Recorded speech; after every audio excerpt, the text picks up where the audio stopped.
Welcome everyone, and thanks for joining us today. Over the next 25 minutes or so, we're going to be talking about something that most HR teams and IT leaders have either experienced or are about to. So the frustration of trying to get HR software to actually do what your business needs it to do. So we're going to look at why off-the-shelf HR systems often fall short, and we're going to show you a different approach. So building your own HR portal using Microsoft Power Apps. So something that sits inside your Microsoft environment that you already pay for, and it works the way that the business works.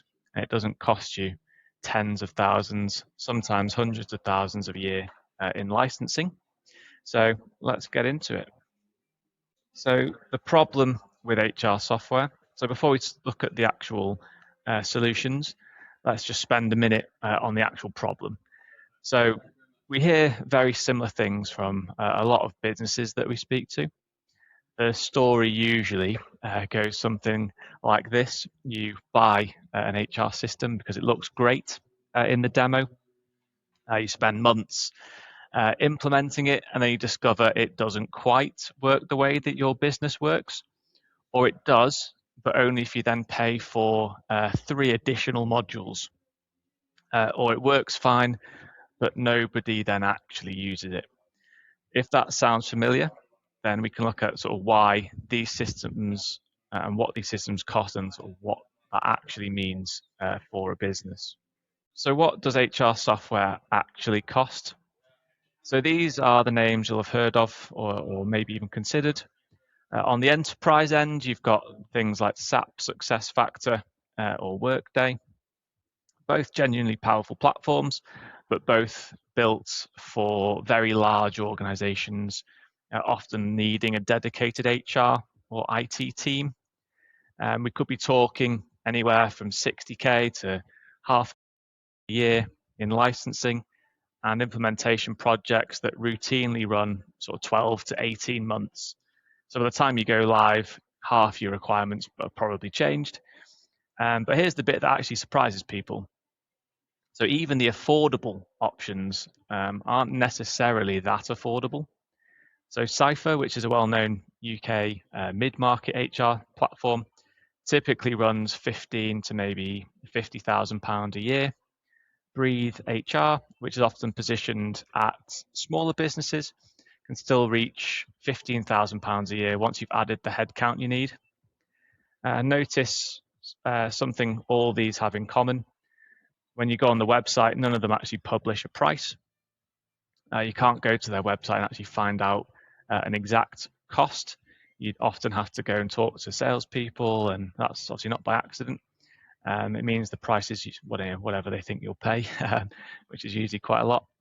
So the question isn't whether these tools are good, because some of them are excellent, but I suppose the question really is whether they're the right tool for your organization, or whether there's a better way of potentially managing that HR process.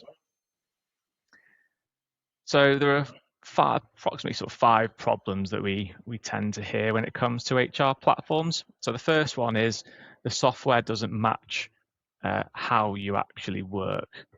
So off-the-shelf HR platforms are built around generic versions of how a business runs. So holiday policies, approval chains, things like onboarding processes, they're all designed for, I suppose, like an average company, not your specific company. So you end up adapting to the way that adapting your business to fit the software.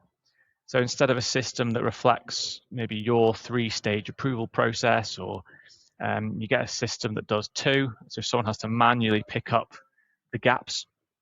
So instead of an onboarding checklist that matches your specific workflow, you get a template you can't fully customize. So with Power Platform and Power Apps, you build the other way around. So the model-driven app or the code app reflects your actual process, however unusual or maybe specific that is. If you need a 6-stage or 6-step approval process with some conditional logic based on a department and a salary band. That's exactly what you can build. The app serves the process, not the other way around. So another problem that we see is one that HR teams in particular are very familiar with. So approval requests that just tend to go nowhere. So someone submits a holiday request by email. It maybe lands in a manager's inbox. The manager is on a call or traveling or on leave themselves, and the request just sits there. No chaser goes out automatically, no escalation happens. The person who submitted the request has no idea what's going on, and HR ends up fielding the follow-up calls. So Power Automate, part of the Power Platform, changes that completely. So every request, whether it's annual leave, an expense claim, a training sign-off, can all go through an automated workflow. The right person can get notified in Teams. If they don't respond within a set time frame, a reminder goes out automatically.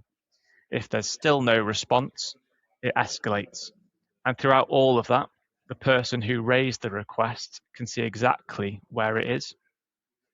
Everything is logged, everything is then auditable, and nothing sits in an inbox going nowhere. We then have a problem that is one that frustrates IT directors and finance teams in probably equal measure.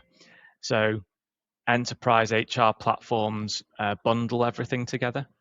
So payroll, applicant tracking, things like learning management systems, performance review tools, the full suite. And the license cost does reflect all of that as well. But for most businesses that we talk to, I'd say they're not actually using anywhere near the full functionality. They're probably using maybe 20, 30% of what they're paying for. They needed a holiday tracker and employee directory, but they're paying for a platform that could run HR for a FTSE 100 company. There's just all these additional features that they just don't need, or workflows that they just don't need. So with the Power Platform, you build exactly what you need. So you can start with the core. So that might be holiday management, an employee directory, and some onboarding. You can get that live, get people using it, and then you can gradually add more to the actual app and do subsequent phased work without needing any additional licensing costs. So for a lot of organizations, that's a much more scalable way of doing things rather than having to pay hundreds of pounds in licensing as they grow, and also then need to unlock additional tools or additional modules.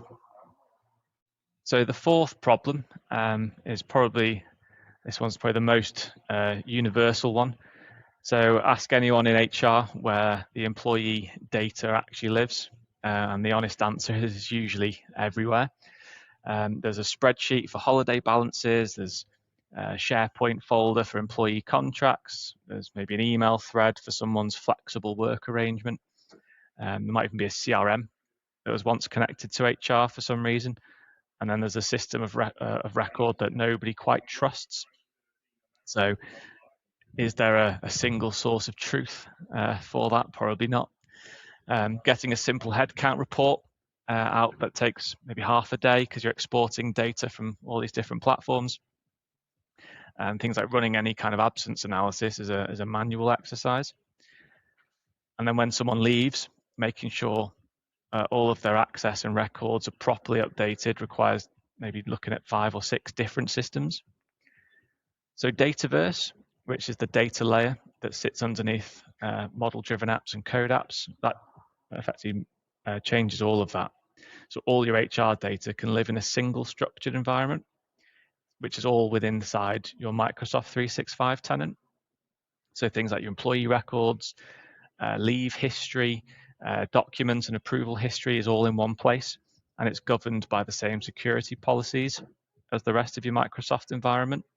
So you've got that one source of truth, effectively no spreadsheets and definitely no guesswork. The The fifth problem is probably one of the biggest time sinks in any HR function. It's just basically routine admin. So someone wants to know how many days holiday they have left, they email HR. Someone needs a copy of their employee contract, they email HR.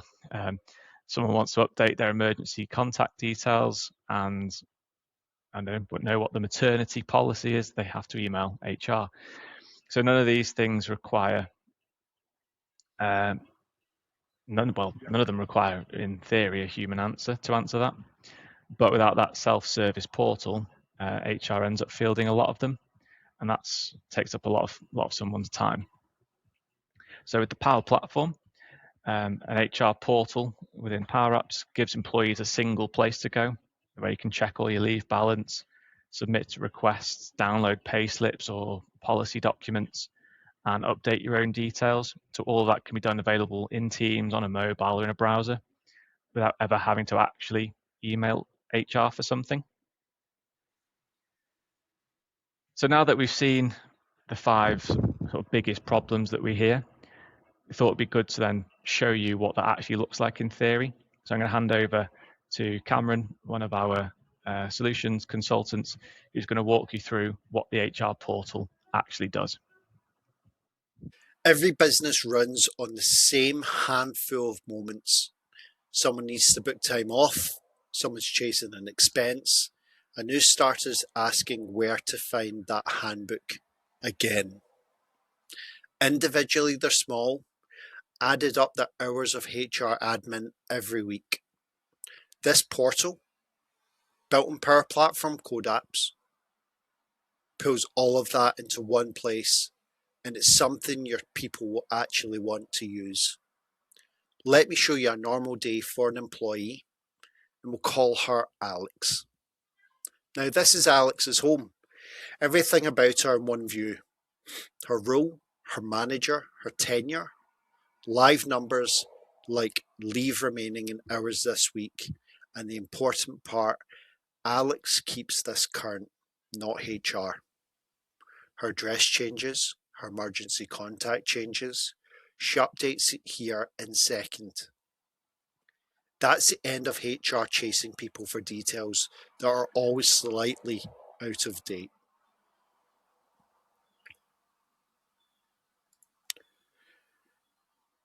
Now, the number one thing every employee wants to do is book time off.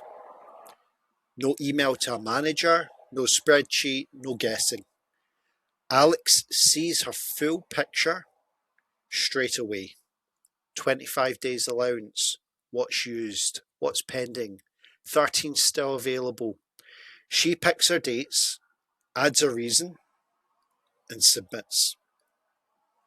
And it's routed for approval automatically. Every request is trackable right here for your managers, and that means consistent, visible requests instead of scattered inboxes. Same story with expenses. Alex submits a claim, attaches her receipts, and the bit people love, she can actually see where it is. Submitted, approved, paid. No more has finance processed this yet. Emails. And here's a real claim, line by line. Receipts attached with the approver's comments right there. Full transparency for the employee and a clean audit trail for your finance team. Contracts, P60s, payslips, pension statements. Every document an employee might need, searchable, filtered by type, downloadable on demand. That P60 request that used to be an email and a 2-day wait is a click. This quietly removes a huge chunk of routine HR queries on its own. And here's what happens when someone does need HR directly. Instead of an email that vanishes into an inbox, Alex raises a query tagged by type, payroll, benefits, leave, and it becomes a tracked case. Look at this one. It's a proper conversation thread. Alex asked about her dental plan, HR replied, and the whole process was in this thread. And it lives in one place with a clear status. Open, in progress, resolved. Nothing gets lost, nothing gets forgotten, and your HR team get a clean, prioritised queue instead of a flooded inbox. For new starters, the first impression really does matter. Instead of a welcome pack and a tap on the shoulder, they get a guided checklist. Contract, IT setup, training, tax details, with due dates and live progress. The new joiner always knows what's next, and HR can see exactly where everyone is in their first weeks. Onboarding stops being something that you have to remember to chase. And it's not all admin. This is where your culture lives as well. Anyone can recognise an employee for great work and celebrate it and have it visible to the team, right where people already are. Now, you might be thinking, couldn't we just buy this? Sage, SuccessFactors, People XD, all do HR, and they are really strong systems, especially for core payroll and compliance. But there's a real difference. Those platforms make you fit their way of working. They charge per employee per month, and they sit apart from everything else you use. This code app is shaped around how you actually work. It lives inside the Microsoft environment and security you already own. Next to your Teams, your SharePoint, your Copilot, and you can run it as your whole HR experience, or as a friendly front door on top of your payroll system, the one that you already have. Either way, you own it, and it changes as fast as you do. So you've seen what it looks like. Now the obvious question is, what does it actually cost? So we'll obviously be as transparent as we can because, we want to be giving you answers that maybe other vendors just aren't showing you. So for context, there are two things to cover, really. So we've got license and then the actual build cost. So on the licenses area, if you've already on Microsoft 365, the chances are you already have access to Power Apps, which would be what we call Office apps.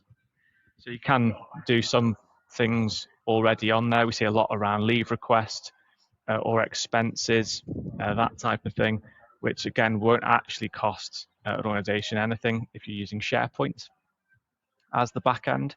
If we're looking at things around model-driven apps or code apps, that would end up being needing a Power Apps Premium license, which comes to about £15.80 per user per month. And that would then be access to anything that's built within that app. We then have the actual build cost. So there's obviously a much larger difference and meaningful difference from paying 20 to maybe 40 grand a year to a third-party vendor. Whereas if you're paying maybe 40 to maybe 100, 120k as a one-off build, again, depending on complexity and how many different modules and workflows you need, you'd expect to make a return on investment compared to some of those other platforms in maybe 2 years. So to put that into context, at the lower end of some of the softwares that are out there, the third-party softwares, you might spend 15 grand a year in licensing. At the end of that year, you still don't own anything.